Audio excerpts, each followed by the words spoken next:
अस्सलाम वालेकुम दोस्तों, मैं हूँ परिज़ाद। आज मैं आपको गुलपरी और बख्त बीबी की कहानी सुनाऊंगा।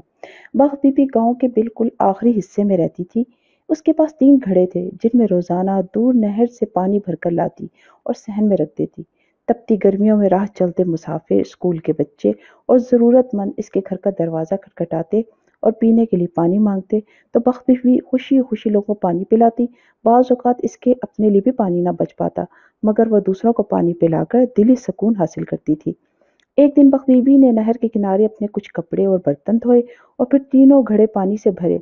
सर पे धुले कपड़ों की गठरी और धुले बर्तन का परात और पहलू में घड़े लिए वापस वापस घर रवाना हो गई।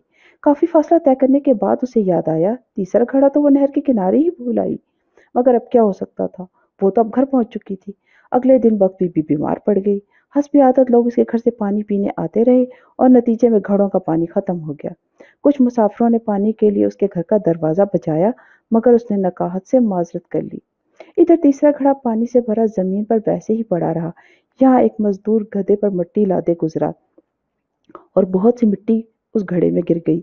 इधर बख्त बीबी को बिस्तर पे पड़े 4 दिन से ज्यादा गुजर गए।